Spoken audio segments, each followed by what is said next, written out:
My fiancé's mother handed him a blank check and ordered, "Leave her and never look back." He stared at the check, then slowly took the pen.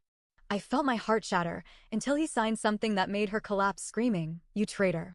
I, 30 female, have been with Brian, 32 male, for 5 years. We met through mutual friends, hit it off right away, and everything just worked. We had the same sense of humor, the same views on life, and we supported each other. He wasn't just my boyfriend, he was my best friend.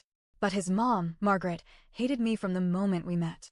She came from old money, the kind of wealth that gets passed down for generations. She had this mindset that people were either born into the right kind of life, or they weren't. And me? I was not. I grew up in Brooklyn, worked my way through college, and had a decent career.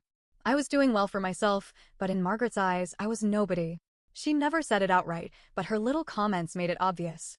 "Oh, so your parents own a bakery? How quaint." It must be so hard, growing up without any real financial security. "I just want Brian to have someone who understands his world." She made her feelings clear, but Brian always brushed it off. "She'll come around," he'd say. "She just needs time." I wanted to believe him. I tried to believe him. But then came the dinner that changed everything. Margaret invited us over to her house in Connecticut. She lived in one of those massive estates with the long driveway, the kind of place that looks straight out of a movie. I already knew it wasn't going to be a pleasant evening, but I had no idea just how bad it would get.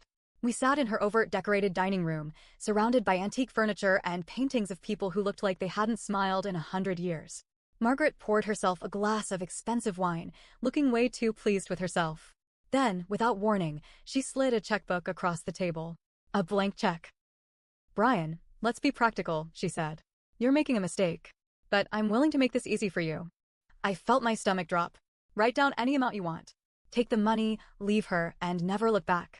I waited for Brian to push it away, to laugh in her face, to say something, but he just sat there. The moment that shattered me, I couldn't breathe. My heart was pounding so hard I could hear it in my ears. Brian was staring at the check, his expression unreadable. Was he actually considering this? Margaret must have sensed my panic because she leaned in, smiling like she'd already won. "Think about it, darling. You'll be free. No attachments. No obligations. Just a fresh start and a bank account with however many zeros you want." Brian let out a long breath. Then, slowly, he reached for the pen. I thought I was going to throw up. I wanted to scream at him. "Say something. Do something. Don't do this." Margaret watched with satisfaction as Brian uncapped the pen and lowered it to the check. I couldn't move. I just sat there, watching my life fall apart in slow motion. Then, Brian started writing. Margaret leaned forward, eager to see the number he'd written. And then, her face drained of color. Then she screamed. Like, full body, soul leaving the body kind of scream. Because Brian hadn't written a dollar amount. He had signed the check over to me. Margaret's scream echoed through the dining room. Her hands shook as she grabbed the check, eyes scanning it like she had read it wrong. "What is this?" she shrieked. Brian leaned back in his chair, calm as ever. "You said it was blank. I figured I'd give it to the person who actually matters in my life." Margaret's face twisted with fury. She slammed her hands on the table so hard the wine glass tipped over, deep red liquid spreading across the white tablecloth like blood. "You stupid, ungrateful boy. Do you have any idea what you've just done?" Brian shrugged. "Yeah. I made sure my fiancé gets what she deserves." I sat there, still frozen, my heart racing. I hadn't even touched the check, but Margaret's rage was directed at me now. Her eyes were wild, her breath ragged. "You," she spat, pointing a shaking finger at me. "You did this. You manipulated him. You tricked him into turning against his own family." I had barely processed what was happening when she suddenly lunged across the table. Brian shot up, grabbing my arm and pulling me back before she could reach me. "Mom, stop." But she wasn't listening. She was losing it. Her hands clawed at the check, as if tearing it up would undo what had just happened. "This isn't happening. This isn't happening," she kept muttering. Brian pulled me behind him, shielding me from his own mother. "You need to calm down." "Calm down?" she shrieked. "You just threw your entire future away for—" She turned to me, eyes burning with hatred. "This nobody." That snapped me out of my shock. "I am not a nobody," I said, voice shaking but firm. "I've never asked you for a single thing. I never wanted your money. But if you think Brian can be bought, you never really knew your own son." Her face twisted. "You will never be part of this family." Brian exhaled sharply, his jaw tightening. "Then maybe I don't need to be part of this family either." Margaret staggered like he had slapped her. "What did you just say?" "I'm done, Mom," Brian said. I've put up with your judgment, your manipulation, your constant disrespect toward the woman I love. But this? Trying to pay me off like I'm some hired help? I'm done. Margaret started shaking her head, stepping back as if she could physically reject what was happening. No. No, no, no. You don't mean that. You can't mean that. Brian reached for my hand. Come on, let's go. But just as we turned toward the door, Margaret's voice changed. It wasn't angry anymore. It was cold. If you walk out that door, you'll regret it. Brian stopped. I turned, and the look in her eyes made my stomach drop. The rage was still there, but now it was sharp.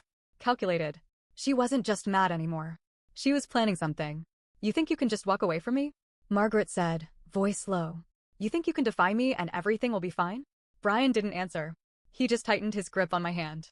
She stepped closer, her heels clicking against the floor. I've spent years building your life, Brian. Every opportunity, every connection, every job offer you've ever gotten, it's because of me. My breath caught. Brian's entire body went still. Margaret smiled, slow and cruel. Do you really think those doors opened for you on their own? That all those lucky breaks just happened? She shook her head. They didn't. I made them happen. And just as easily, I can take them away. The weight of her words settled like a stone in my chest. Brian had worked hard his entire life.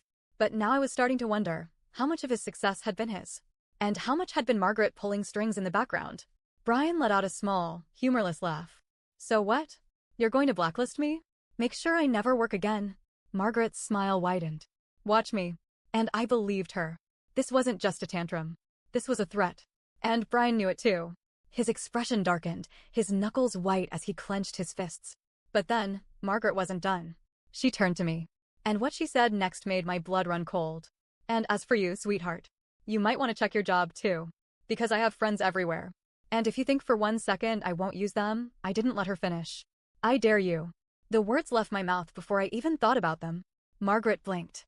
Try it, I said, voice steady. Ruin me. Burn every bridge I have. Do it. Brian tensed beside me. Margaret tilted her head, like she was trying to figure me out. Because here's the thing, I continued.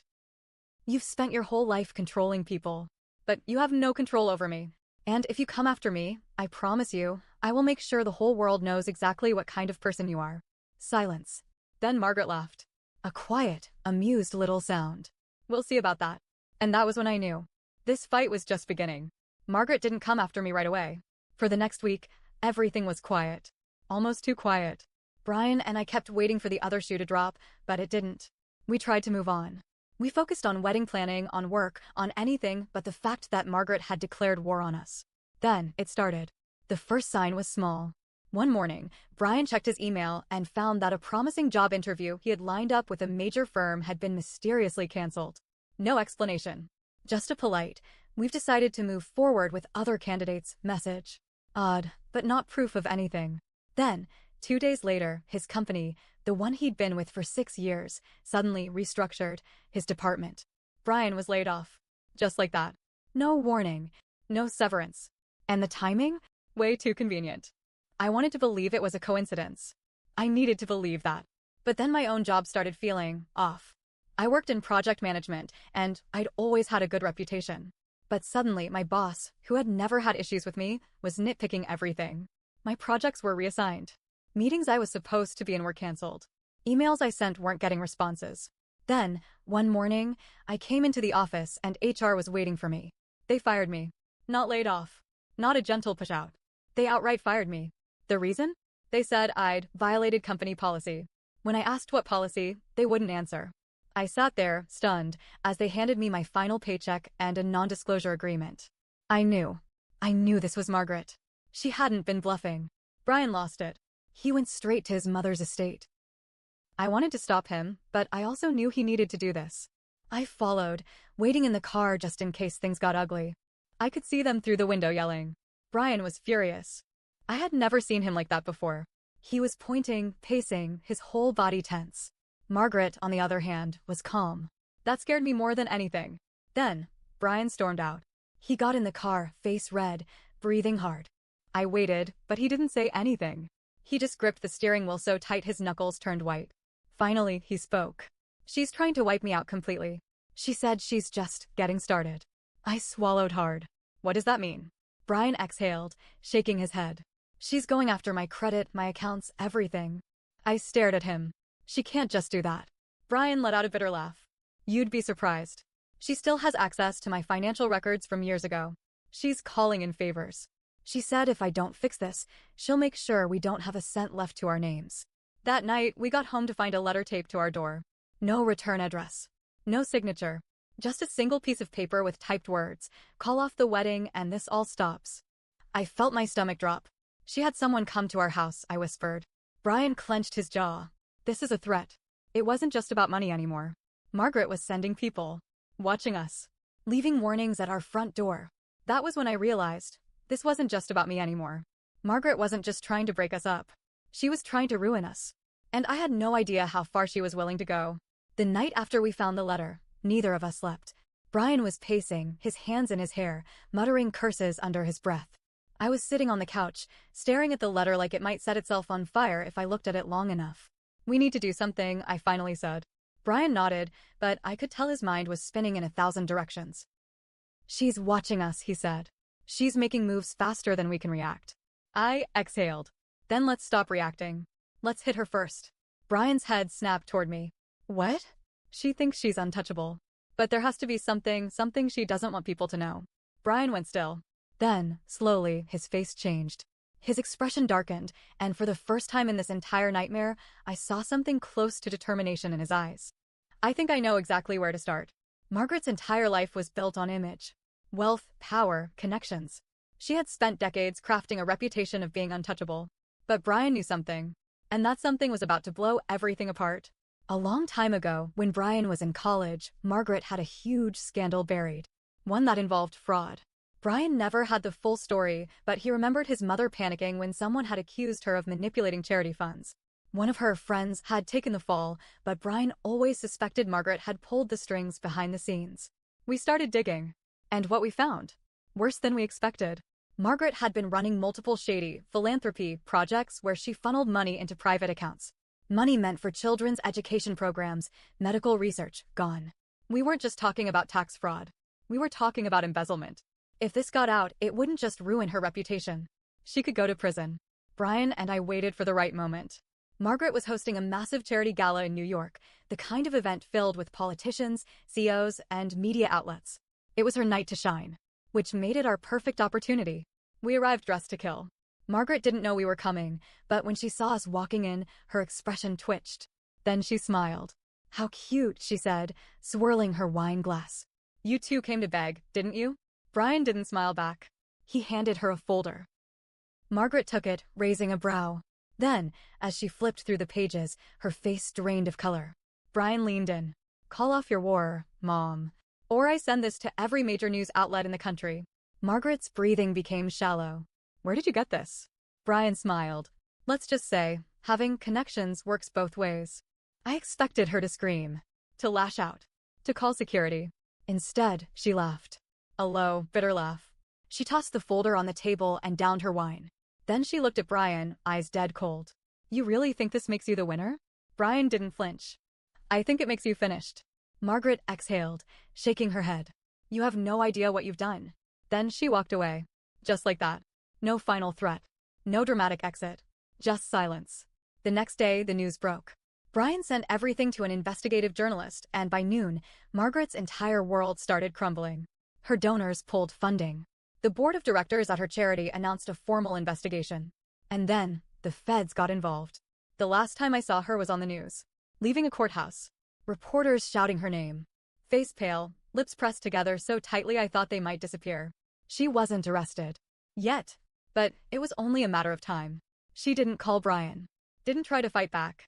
She just vanished. Brian and I sat in our new apartment, far from the chaos of his old life. We had lost a lot. Jobs. Stability. A sense of safety. But we had won. And for the first time in a long time, we were free.